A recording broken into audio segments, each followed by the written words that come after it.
Good evening, ladies and gentlemen. Thank you for joining us here for episode 11 of The Standoff with Sanjay and Brad. Unfortunately, coming with you with news today that New Zealand, Auckland has gone back into alert level 3 and the rest of the country at alert level 2. However, that shouldn't concern us. And we're looking forward to a great show this evening. And I'm joined on a Wednesday evening by my fellow colleague, Brad Inger. Good evening, Brad.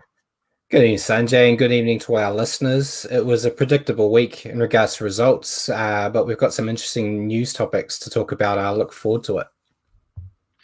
Yeah, look, we're here every Wednesday night, like I said, at 8 p.m. You can catch us on our podcast by iHeartRadio at your convenience. So please tune in and get your rugby league information from Brad and Sanj. So, look, as always, we'll cover off everything that you need to know in the week that was rugby league, a wrap up around 13, preview of round 14, and news from around the world in terms of rugby league. So please tune in. And I think what we'll do right now is crack into the top stories of the week, Brad. Yeah, and I suppose we started last week with Warriors news that was a bit somber. Got a bit more better news this week. So we've got a coach, which is great to know. Nathan Brown signed on for a 3-year deal, starting officially on the 1st of November. And Phil Goulds joined the club as a consultant with the aim of developing an academy in New Zealand. So before we go on to the rest, what are your thoughts on that? I'm very excited about the Nathan Brown signing. I think it's a good move from the Vodafone Warriors. I think that the fact that they've been able to get Phil Gould over here, it does speak a little bit of volume for the respect that the board have got in the NRL. I think finally someone is wanting to come over here and do something for the New Zealand Warriors.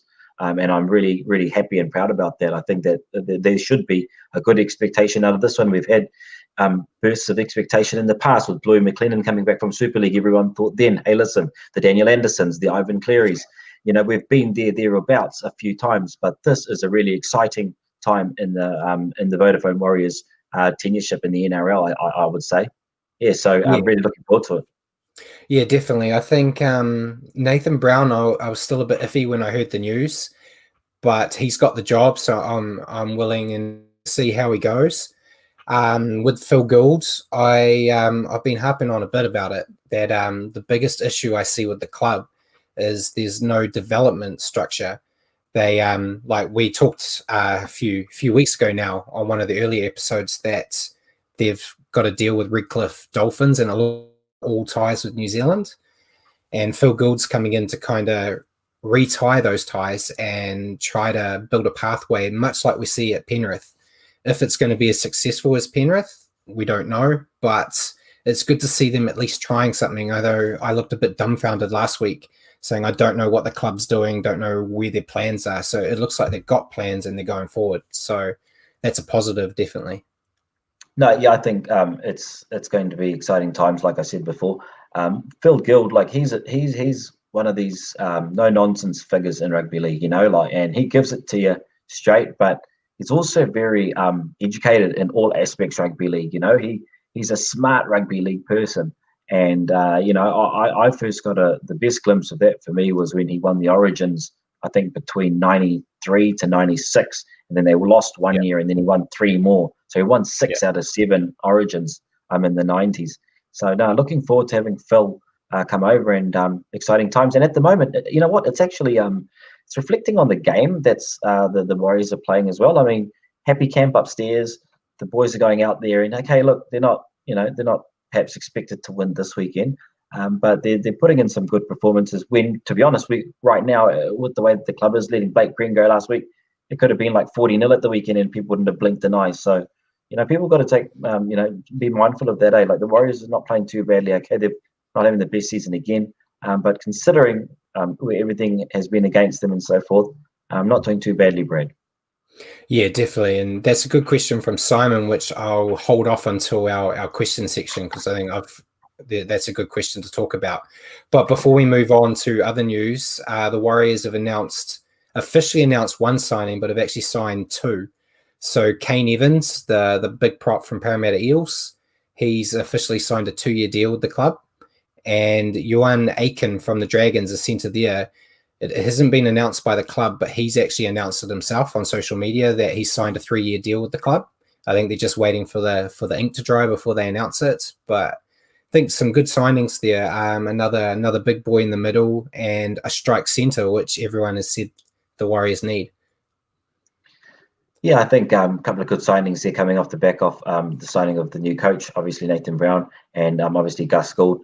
So yeah, look, I haven't seen a heck of a lot of those guys, to be honest. I mean, only what we've seen this season, really. So we'll have to wait and see how they sort of pan out. But I mean, yeah, I just with Ivan Cleary there, you know, sorry, with the signing, Ivan Cleary, obviously the former Warriors coach, he was certainly instrumental at once upon a time in making them what they were. So let's hope that Nathan Brown and Gus Gould can get it right in terms of the new coaching duo. Yeah, definitely. And speaking of Ivan Cleary, he's been fined $20,000 for his post-match comments about the referees. I think the direct quote was the Raiders were being matched back into the game. And Peter V'landys come out firing really and said that it's despicable to accuse the refs of managing a team back into a game. Yeah, very into. I was intrigued by him making the comments because they had just won their 8th game in a row, which we're going to cover later. And it's not really a comment you make when you're winning. Oh, come on. I think this whole thing has been blown out of proportion, mate. It's not a big deal. He went off and said that they need to be managed back into the game. I mean, okay, yeah, it sounds a little bit deplorable. That's the word that V'landys did use, deplorable. And I was like, well, you could be taking it as deplorable, but I mean, he's a seasoned campaigner, Ivan Cleary. He was pretty much from his perspective just saying it the way that it was, So at the end of the day, I actually am really just humorized by that whole situation, to be honest. I think it's just let's just play rugby league, man. Like he's got to say, if he wants to say something in the game, he's going to say it. It's cost him 20K. It'll cost him. He'll be disappointed that he's lost the 20K, but he'll be like, oh well, would he have said it again? He you know what, Ivan's kind of character, he probably would have. So yeah. Yeah, he's usually got one in him a year. He got in trouble with it last year for addressing a ref in the tunnel. So yeah, it's not too big a deal in my opinion, as like you said. So I think he'll just write the check and move on. Absolutely, and I mean, in more controversial news this week, obviously we've got the biosecurity breaches. Can you believe how many idiots there are making mistakes like this on the weekend, going for coffees, going to get their barbershop, meet their friends at the barbershop? I mean, it is unbelievable. Who have we got? We've got Wayne Bennett, obviously. No, sorry, not Wayne. We've got Paul Vaughan, Tavita Pangai Jr., and Alfie Langer, of course. That was, don't know if that was a really selfish one, but Tavita Pangai Jr., that was a terrible, terrible situation he got himself into there, Brad. Yeah, it's shocking. Pangai Jr.'s kind of had a week. It was just before we went on air, the NRL have actually stood him down indefinitely and fined him 30 grand for it. So he has been told he's not allowed to play again until they're confident that he will no longer do these breaches, because apparently the police raid one that he got busted for wasn't his first. He's apparently been doing it quite a bit. So I think McGregor, the coach of the Dragons, came out and was quite brutal against Paul Vaughan, said it was a very selfish decision, rightly so. I think it's Wayne Bennett was the one that kind of started all of this when he got snapped, and he's actually on the board, the Apollo board, I think they call it, which is in charge of making all these rules to make sure everyone stays in line. So the fact that he's on the board of making these decisions and then he goes and does that, it's a real bad look, especially when you got like the Warriors over there away from families and that, and these guys are just taking the piss basically. Yeah, I just think it was, the Vaughan one was a really serious one. I think a couple of players left out injured and tend to sort of deprive your team of his skill set on the night for the Dragons. It was just definitely going to be a very selfish act, unfortunately. And there was nothing else that could be said about it, really.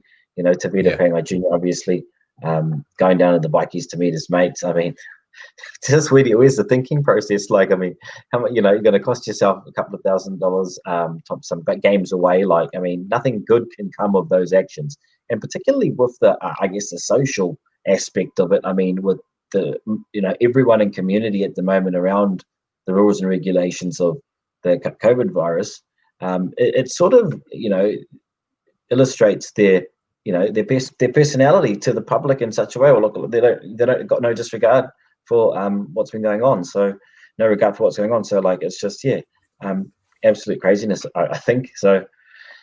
But yeah, we'll move on. Yeah, well, we'll keep on the same kind of path a bit because we're talking about Pangai and we'll talk about the Broncos. They've had a great week, I think. They've got players banned for breaching the bubble, like we just said with Pangai Jr. Seabolt's been out because he stayed in Sydney for some family reasons. Darius Boyd's quit the leadership group. There's Peter Gentle is in charge for the next 2 weeks, and I'm not sure about you, but I don't actually know who he is. So it's for a dynasty club, which you can say the Broncos are. It's horrible. I don't know what's going on there, but they need to fix it. Yeah. This could be seen as their worst season on record, really. Like, I mean, if you have a look at what's not gone their way and all the controversy that's surrounded, basically Bennett being pushed on, Seabell being, appointed, and it really has just gone pear-shaped from that point onwards. It's fair to say. So, look, it's another very tough little period within a period. I guess this next couple of weeks, where they're without a coach, and Darius has sort of dropped out, and there's players talking to other clubs, hey, can I come there, kind of thing. So, probably the poorest time in their history, I would say, and that's disappointing.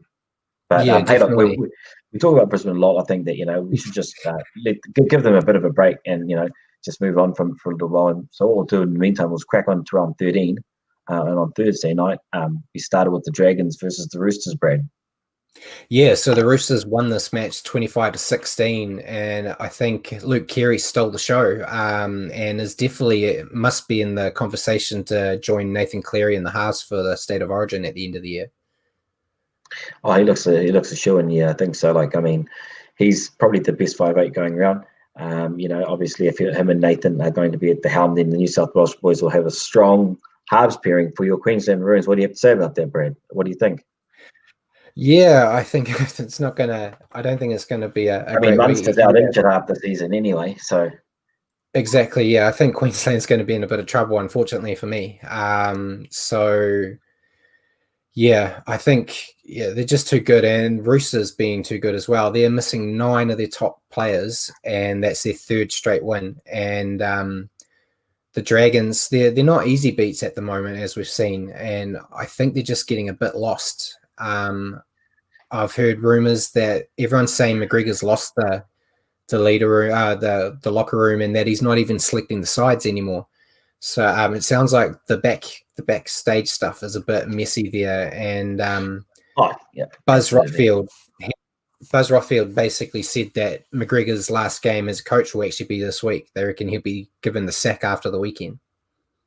Oh, that's interesting. I didn't know that they were looking at sacking him that quickly, poor bloke, because I thought that they'd play out the rest of the season at least. But yeah, in terms of him going on, there was just not going to be an opportunity, I think, for the Dragons to let it continue. So the powers that be over there will definitely make a decision and move on from him. They showed glimpses of trying to come back. I was hopeful, particularly of the Dragons sort of, coming back strong at the back end of the season. But unfortunately, just not strong enough this year. And a few mistakes made too early in the rounds straight after COVID. I think, COVID part 1, I guess you could say. So that was when I think they sort of had the real issues that sort of halted their season. So, but hey, Zach Lomax, he's playing some good rugby league. Really happy for that fellow. He played some really good games over the last 4 or 5 weeks, particularly. And yeah, like you say, for the Roosters, a 3rd straight victory despite injury concerns. So Jake Friend, obviously, just a little bit on the Mitch Orbison 300th game. It was a privilege to play with Mitch Orbison, is what Jake said. So that's a big rap from a seasoned veteran and your captain. So good on Orbison for scoring in his 300th try as well. I think that was a great achievement for him. In terms of just one person who's not really getting a mention at the Roosters end is Siwa Takiaho. He never gets a mention. He is a colossus. He's playing 80 minutes of rugby league pretty much every week. Next to Fisher Harris, Papali, Wairo Hargraves, he's not even getting a mention. But he's a hell of an athlete. Yeah, he's a real good player. It's one of the case of the one that got away because he was a Warrior. He played one match for the Warriors I before think they it's let the him case go. of many that have gotten away, Brad. I mean, we say one, Nickel Clockstead, hello. I mean, we just let Blake Green go last week. So, we love to let good players go. But let's hope that we can attract a few as well in the next couple of years. But hey, look, good on him. And let's hope that we see him progress well into the final series. On Friday night, we had the Seagulls versus the Warriors, in which was a fantastic result for the Vodafone Warriors. I think it was a very good game from them and capped off by a few beautiful looking tries, you'd have to say, Brad. Yeah, definitely. I think my try of the game was Patrick Herbert's first game. It was I call it the cricket catch try, where he did big jump forward to catch it. Great win by the team. I know we both picked them to win, but a lot of them in Australia didn't give them a chance in hell, really, and they just came out quick and fast early. And the Seagulls basically only scored when the Warriors had a guy in the bin, which unfortunately happened twice. Yeah, I think that this win is about the platform that's coming from the top. I feel. I think that the club stability these last couple of weeks, the wins that they've had. Yes, they had some pretty poor losses prior to that, particularly the one versus the Sharks. They lost by many points. But you know what? These guys are starting to play a bit more prouder, I guess you could say. That's how I've sort of seen it. And of Yeah, course, with Tuivasa-Sheck coming in and playing in their second 5'8" role, I think has helped as well. Him playing more at the line, they're definitely a lot more threatening with him hanging around the back of that ruck. So good on them. I think it was a solid performance. Definitely the try for me was that Herbert catch in the corner. That's a fantastic try. You wish a million times that those kind of plays come off. And that a couple of tries on the weekend for the Warriors from kicks. The Chanel Harris Davida, little chippy as well. I mean, that was his skill set is going to improve, and he's got the confidence to sort of do that early on in his career. Then he bodes well to be a good combination. And if they're going to stick with them for now, then great. We'll have to just wait and see. yeah, definitely. I think it's the first time they've actually played in the halves together, Chanel and Cody. So I think it's something that can definitely build. But it's a good starting base. I think I liked what they did there. Cody moved to the right hand side, which I think opened up a lot more attack, which is why you saw Herbert and Hiku do quite well. And yeah, I think it's going to be good. We just got to wait and see. They're going to have some bumps in the road, but we're kind of used to that as Warriors fans at the moment. So absolutely, and we'll preview their game against the Panthers a little bit later on, ladies and gentlemen. So I mean, in terms of the Manly side, injury woes continue. Losing Fanua Blake, Martin Tapau during the match. I mean, their players need to back up, and unfortunately, they've just got too many out injured, and of course, Toby Turbo. He's still not back, and they can't wait soon enough for his return, really, because they are lacking his presence. Because when he's there, they win 78% of the time, compared to 33% of the time, I think it is, when he's not. So their season's obviously it's hanging in the balance, really. They've been going on a downward spiral, so it'll be interesting to see when we have a look at the ladder a little bit later on what we think and how they'll go this week. So and from the Warriors' perspective, Todd Payton not doing too bad a job considering everything that's going on around him. So well done to them, and we'll move on to the other Friday night's fixture. Sorry, and on Friday night we had the Rabbitohs taking out the Broncos, 28 points to 10. Poor old Broncos. Yeah, the pain continues for the Broncos, but to be honest, the Rabbitohs didn't even look like they changed gear. It just seemed like a training run for them. It was a lot closer than I thought. I thought it was going to be a blowout, but the Rabbitohs, I think the bonus, I've been harping on about it, that their errors are letting them down, and they actually got single-digit errors this week, which is quite good. They only had 6. And they're coming back in. They're coming in with a wet sail, but they're coming in. So it's I think you can basically put a L next to every Broncos game for the remainder of the year. But it'll be interesting to see what the Rabbitohs do. It will be interesting to see. I think look, we'll move on in terms of to other Friday night fixtures. Seabolt, incidentally though, he was happy with that effort. So seriously, obviously some big issues up there at the Brisbane Broncos when your coach is saying he's pretty happy with that effort.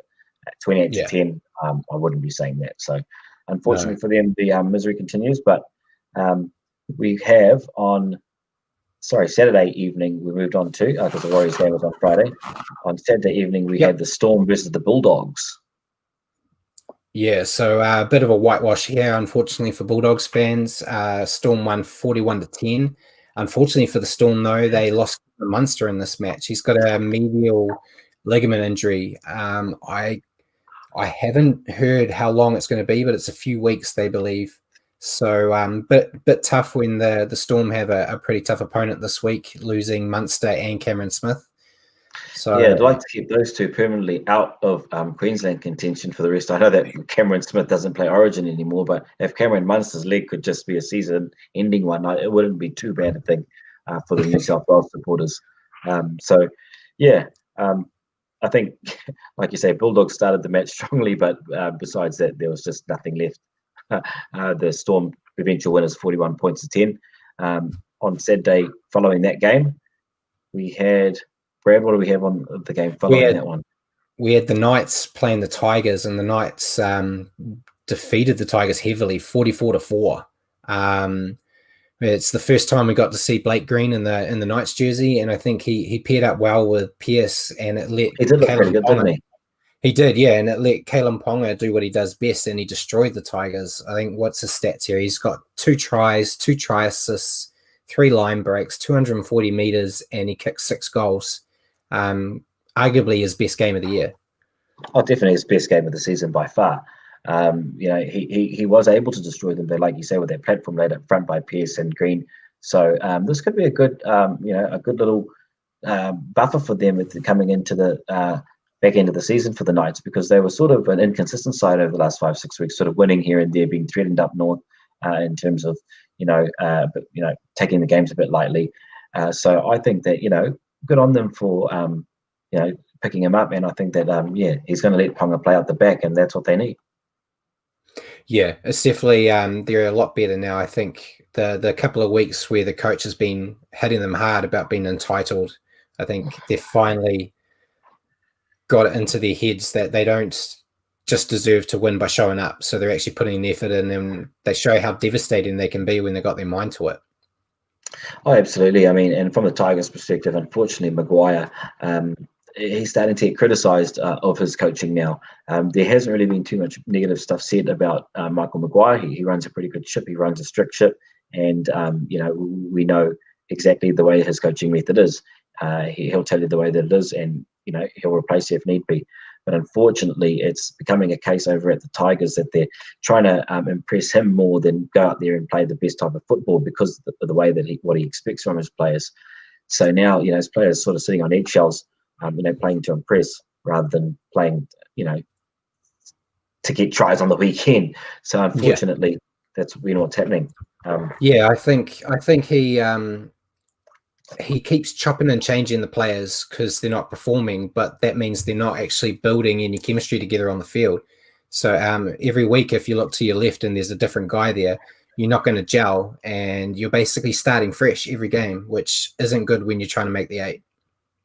No, it's not. I mean, the Newhouse pairing, like you said, seems good for the Knights there. But I mean, the only other good thing to come out of the only other big, sort of news to come out of that game, the Bench's defense was exploited again heavily. Twice, I think he was in plays where they led to tries, and where to for him now. I guess people are starting to ask the question. He's been a stalwart of the game. Very, very proud Kiwi. And he's come back to the Tigers, I think, after being at the Broncos, and before that, obviously, a stint in the Super Rugby. But yeah, maybe it's time that Benchy calls it a day, Brad. It's just an interesting one that I thought I'd bring up. I mean, I'm not suggesting that myself, but you'd have to be saying maybe have a go at being in the hooking position for the last little while and try and stay in the comp that way. Yeah, possibly. At the moment, if he decides to go on another year, there is a hooker spot open because Harry Grant will be making his way back to Melbourne. So that could be an option. If it works, not sure, but he's definitely going to have a look and see what he wants to do. You don't really want to be, that old timer that's just kind of there because of your name. So yeah, that's potentially what it could start to look like, But I think that if he went into the 9 position, he'd be defending in the middle. He wouldn't be in those positions where he's left against a much faster and younger centres and 5'8s at the moment, and I think that they're just running him ragged a little bit, to be honest. So yeah, look, we'll have to keep an eye on that. But on the other Saturday night game, we had the Panthers versus the Raiders. The Panthers going out in this match at around 28 points to 12, Brad. Yeah, and that was the 8th win in a row for Penrith. Competition basically looks like it's theirs to lose. I think they equaled the club record, and they're playing the Warriors. Yeah, that's the club record, and they've got the Warriors this weekend. So there's a pretty good chance they're going to the new record. Oh, to be fair, they should create that new record against the Warriors this weekend. In terms of that, we'll talk about that a little bit later on. But yeah, I mean, in terms of the Panthers, 24-0 at halftime, and that first half has been labelled as some of the best football they've played ever. So, and that was really evident if you watch the game. I mean, the first 5 minutes they didn't even have the ball, and then bang bang, when they got the ball after around the 12-minute mark, I believe there was 2 tries up. And it was just that phenomenal defense in the first 5 minutes really laid the platform for this victory. And make no bones about it, that was brutal defense, to say the least.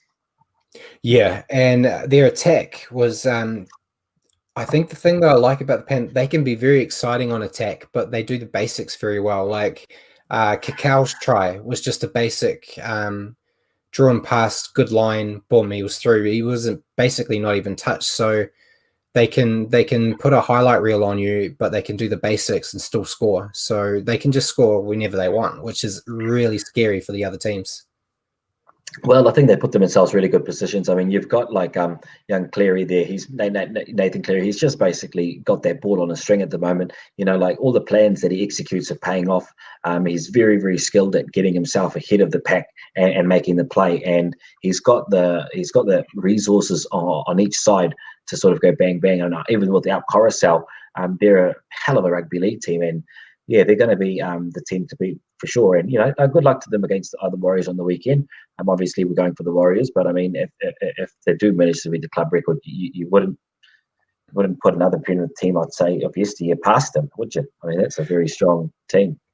Definitely not. And for the Raiders side of things, they had chances, but just made silly errors, and they'll be disappointed. But it's not the end of the world for them. I think it's showing that they're still there. There was a few games where it looked a bit dicey, but to only lose by a handful of points against arguably the best team in the league at the moment, you can take some positives out of it for when you build into playoffs. And I'm sure Ricky would have taken a few notes on what he think he can do to like kind of upset the Panthers in the playoffs if they face each other again. Oh, of course. I mean, he would have been making notes on that since the start of the season. But in terms of that, like you say, for the Raiders, Chance Nickel-Clockstead, 2 tries, more than 200 meters, great game. He's now played 45 in the NRL, and considering his finger injury a few weeks ago, that was a really good performance. Another masterclass though by Nathan Cleary. Nothing could be said less about this fellow. Short kicks, long kicks. But Phil Gild has been the mastermind behind where the Panthers are now, and that's what I'd like to reiterate. You know, like this club has come into a really, really successful administration over the last couple of years. The planning and the execution has all been planned by Phil Gild. So, you know, that's what we would hope to see. Pardon me. That's what we would hope to see at the Warriors, wouldn't we? I mean, like ideally, if we can sort of generate that kind of, you know, feeling within the club on their way to, you know, trying to win a championship, but also keep getting the club to be at the successful end of the ladder consistently. I think that's a big one, Brad. What do you say about that? Yeah, consistency is the key. I think that's what everyone wants to see. You don't want to be like we've seen with the Warriors of the past, where you'll make the 8, have a good run, and then the next 10 years you're just at the bottom of the ladder fighting with everyone else. So you want to be like a Melbourne or a Sydney City, where you know you're in that top, you know, 3 to 6. 3 to 5 every year. That's where you should be. You should be competing there, and your club, your nation, your supporters should expect you to be there as well. I mean, that's what makes a great supporting club. And if the Warriors get there, they will have tremendous support. I mean, they've got pretty good support now, considering. I mean, you know, to be fair, we're getting flogged again in another season, you know. But to be fair, you know, the Warriors have still got a number of people who will back them, and if they start winning, that will only ever get better. So, yeah. promising times ahead. But that leads us to our first game on Sunday, which saw the Titans defeat the Cowboys 30-10. Michael Morgan had his return. I think him returning was the reason why I picked the Cowboys in this one, And and that's probably the he reason let me why they down. lost. He had Yeah, yeah, that's he probably the had a reason why they night to lost, mate. I forget. mean, they had 7 tackles. He missed 7 tackles in the game, 5 in the first half. And he said it himself. He was actually disappointed in his side's performance. And that's what he actually said, and he was embarrassed by it. But Sam, I think you should have been a bit embarrassed by your own sort of play because, mate, it was a result of a few tries. Let me tell you.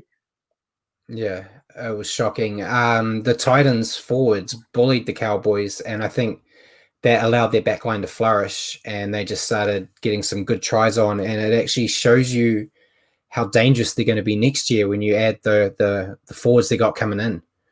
Oh, you can imagine how good they'll be next year. I mean, this Titans side, they're playing really good rugby league right now. They're just like obviously at the bottom end of it. But when they get those players, but I mean, for example, at the weekend, even Brimson, he was a highlight, scoring 2 tries, setting one up, and of course Ash Taylor had pretty much the game of the season, I would say, from his perspective. So and Fogarty was playing really well as well. So they are clicking under this Justin Holbrook fellow, and they seem to be making good progress as a team, and that confidence will grow, like you said, next year with the signings they got next year, and Mal Meninga at the club, Gordon Tallis. So they're creating something as well, and it'll be interesting to see what happens with them. But on Sunday, we moved on to the Sharks versus the Eels, in which was a slop fest to say the least. The Sharks, unfortunately, going down, much to my dismay. I was hoping that they would pull it out. I mean, they should have won this one, really, Brad. I should have won this one, definitely. I mean, I can't believe it. 12 points to 14. Johnson couldn't kick a bloody goal. And yeah, unfortunately, the Eels eventual winners, which is not such a bad thing from a Vodafone Warriors perspective, if you still think they got a hope in getting there. But yeah, unfortunately for the Sharkies, 2 points. Yeah, I know we got a difference of opinion on this one. Sean did play well, but I think his boot cost them the game, in my opinion. I think if he had slotted his kicks, they would have been ahead. But I think the highlight for him was his defense. There was that Mitchell Moses got that breakaway and he ran like 70 odd meters, and Sean ran him down and tackled him into touch, which isn't something we normally see from Sean. So it's good to see he's putting effort on both sides of the paddock. Yeah, he's playing some really good rugby league, and I'm really happy for him because, he's getting criticised, left, right, and centre at the start of the year. The whole Cooper Cronk comment, what was he saying? He's firing blanks or something to that effect. So I think Sean Johnson has, I've been watching a few of Sean Johnson's highlights recently, and to be honest, we're forgetting how good he can be, and we're forgetting how dangerous he actually is. I think that's all just sort of been put by the by because he's been part of the struggling Warriors outfit for so many years. Now that he's getting the chance to play in perhaps a slightly better side at the moment, he's getting a little bit more opportunity in terms of being able to be part of a team and take them forward rather than, try and take the whole team forward yourself. I think that's the difference. So he's getting to play alongside some better players and some better strategies, I would say. So, no, good on the Eels, though. What do we have up on the so that's pretty much takes us to our that's the whole round. Oh, that's the whole round. Excellent. Yeah. So round 13 picks. What do they look like, Brad? Okay, so while we're loading up the table, so the picks, you got 2 wrong, unfortunately, and I got the 1 wrong with my stupid pick of the Cowboys. So yes, you picked the Cowboys, I picked the Titans. Yeah, and then we had a difference of opinion on the Sharks Eels game, so that worked out in my favor. So you've got 56 out of 80, and I'm on 61 out of 80. I can't believe I picked the West Tigers to win. I don't know what I was thinking. At 44 points to 4, I should have seen it coming. Blake Green going across there. I mean, I don't know what I was thinking really, but anyway, yeah, 56 versus 61 is where we sit at the moment. If we have a look at the ladder there, obviously we've got the Panthers leading the way by that 1 point buffer.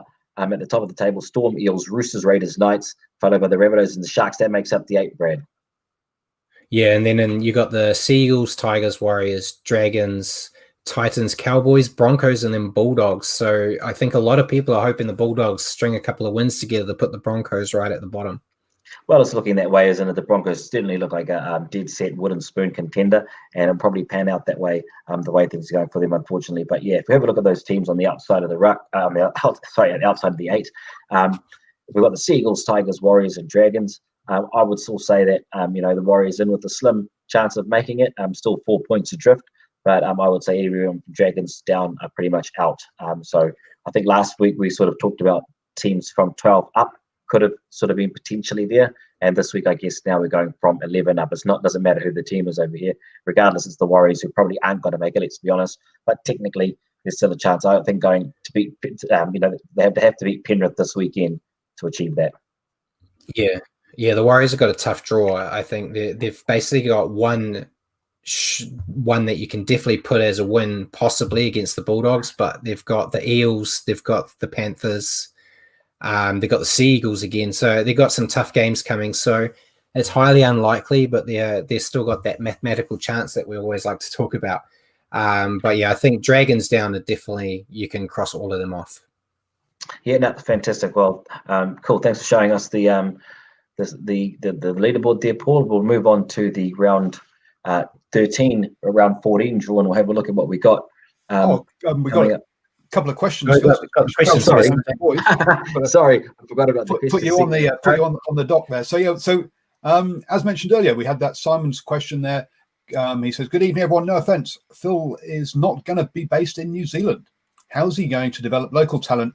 And he's not going to be." And he's not going to be facing the country. Basically, how's he going to develop all this, put these pathways in place when he actually lives back in Australia? Let me answer this one firstly, Brad. I'll say that having Phil Gould in any capacity, whether it be on the telephone, on a video conference, in any capacity, is always better than not having it. Correct? Well, do you think Phil's up on Zoom calls? Do you think he's gone all technical with the old lockdown?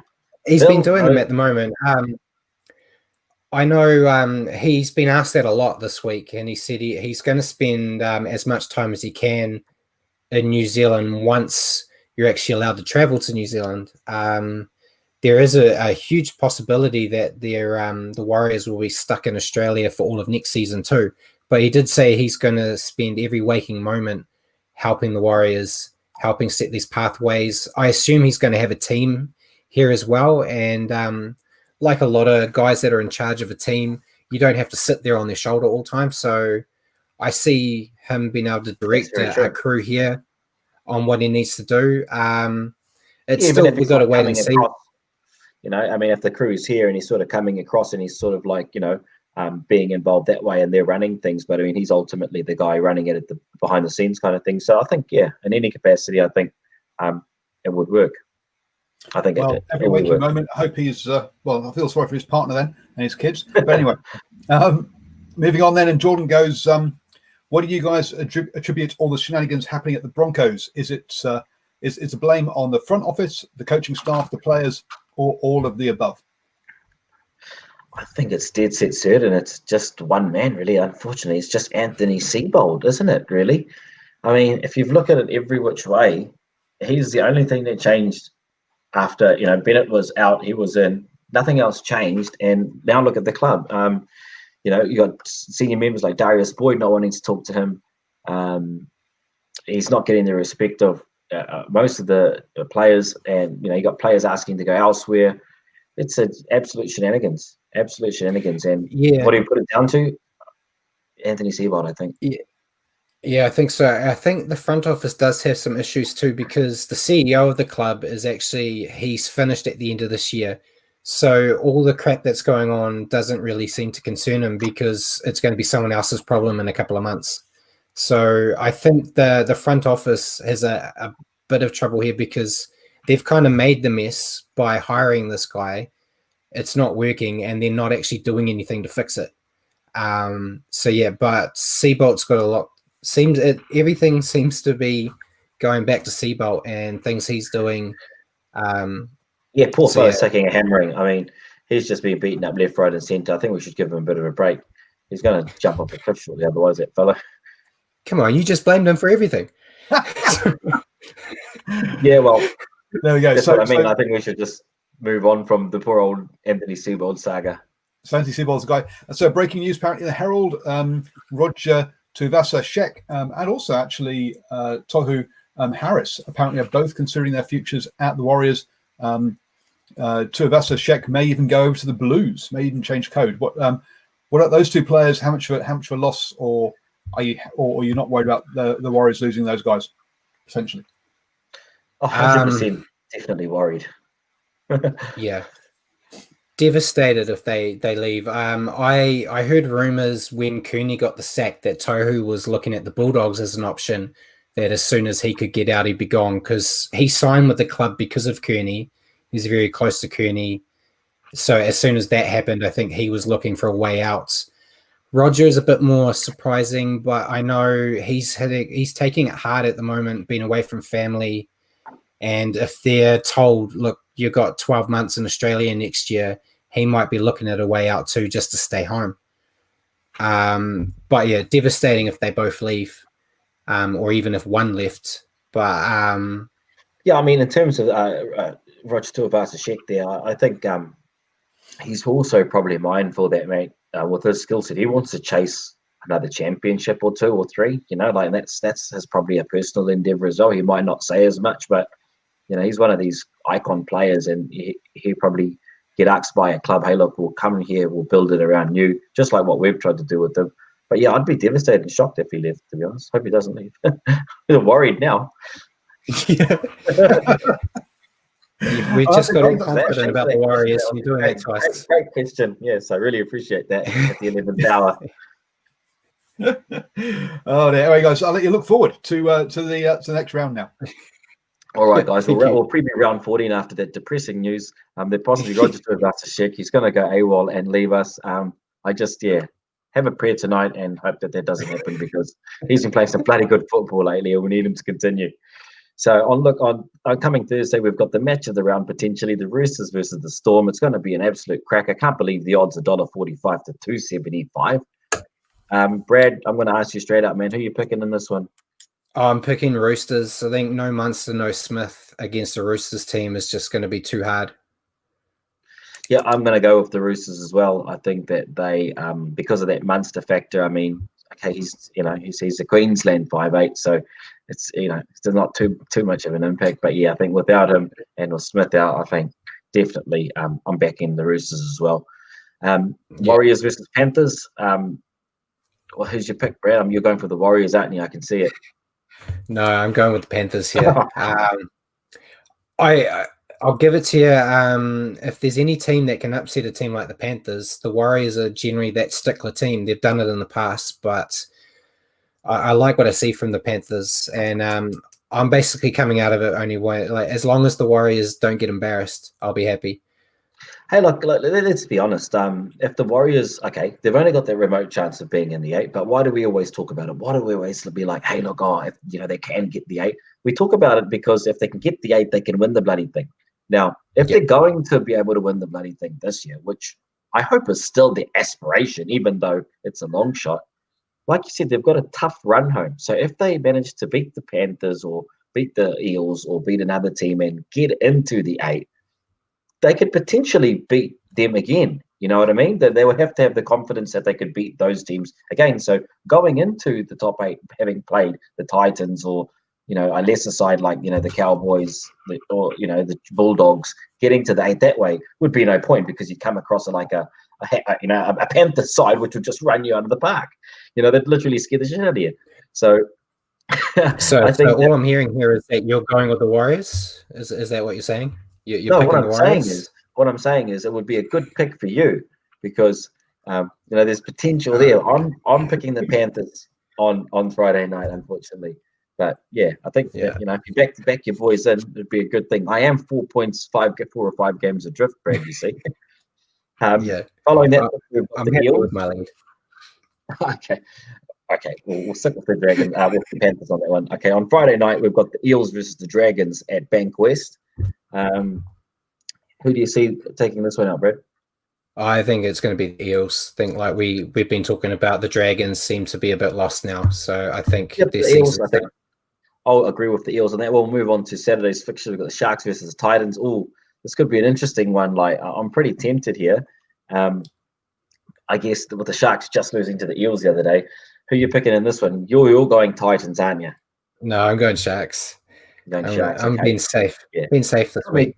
Put me down for the Sharks as well. I think that after the last week they played some pretty good football and came up on the on the wrong side of the ledger, but they're certainly looking pretty good. And 6 from 7 before that as well. So yeah, put the Sharks down. Cowboys, Rabbitohs. I don't think it's any question. Rabbitohs for mine. Yeah, same here. Cool. And then we've got the Raiders versus the Broncos. Very traditional, encounter. This one. It's one of the games that people wait for all season. The Broncos, they're paying only $5.50. Like, I mean, the Warriors are paying $7 for the. Let's have a look at that. Warriors are paying $7 at $1.10 for the Panthers. How do you get $5 for the Brisbane Broncos against the Raiders? I don't know.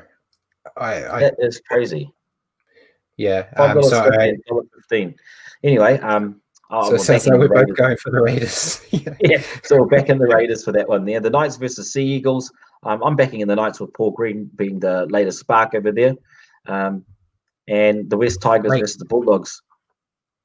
Yeah, so I went with Knights and I'm going with the Tigers as well.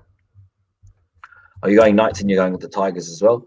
Yeah. I am definitely going with the Tigers as well. So it looks like we're going for all the same teams this week, Brad. Yeah, we're exactly the same. So it'll just be how many of them we get right.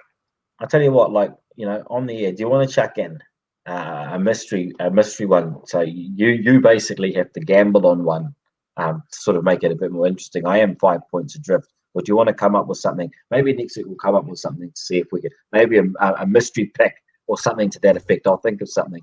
And do you want? If you want me to gamble, I'll do it. I'll do it right now. Okay, I'm gambling. I'll change my pick. And you're going to change your pick, really? Okay, it's unprecedented, ladies and gentlemen. But Brad's going to change his pick. What are you going to change, Brad? I'm going with the Warriors. I'll take the gamble. I'll take the gamble. No, that's a good one. That's a fantastic move. Good on you, Brad. Backing in the Vodafone Warriors. I'll have mud on my face if they win, but I will take the pick if they lose. So excellent. So put us down for those, Bradley. We've got some news from across the on the other side of the earth, really, in Super League. St. Helens thrashing Leeds. Yeah, so St. Helens wanting to show that they're going to be up there with Wigan this year. They won 48-0. Like we talked last week about Leeds' great game that they won in Golden Point. So they weren't meant to be a write-off like this, but 48-0 is a dominant showing. James Graham got his first try back in Super League after returning. Very big game, but there was some other news which came through very recently, actually. Hull FC have had 8 players and staff test positive for COVID. Oh, they're being moved into quarantine, and their situation in the competitions to be evaluated once they figure out what's going to go on. So a bit of a sad story over there at the moment with that, but once we know more, we'll be able to talk about it. Yes, and in terms of the women's game, we've got some news as well. Women seem to consist mostly of Sydney-based players. Yeah, so that's for the Warriors women's team. They basically succumbed to the fact that due to COVID, they're basically just going to be picking the players from Australia, so they don't have to go through quarantine. The local players that play in the team have been told that if they want to, they can try to get an exemption to go over to Australia by the government, because that's kind of a hurdle now, and do a 14-day quarantine and then stay over there for 5 weeks. Quite a few of the players have decided against that, the local ones. They want to stay home. So it'll be interesting to see what this mishmash team will do in the little comp. Yeah, the 4-team competition, isn't it? It's a 4-team competition, is that right? I think it's around 4 teams, isn't it? Yeah, Warriors, Sydney, and there's a couple of other sides. So, look, we'll keep you updated on that. But ladies and gentlemen, that brings us to the conclusion of our show tonight. I hope it was a more entertaining version of the standoff with Sanjay and Brad. If our listeners want to be able to listen to us remotely, how can they do so? Yeah, so tune into the podcast on iHeartRadio or Facebook. Just remember to search for New Zealand Sport Radio. We hope you stay safe, New Zealand, and until next time, good evening. Thank you. Good evening. Thank you.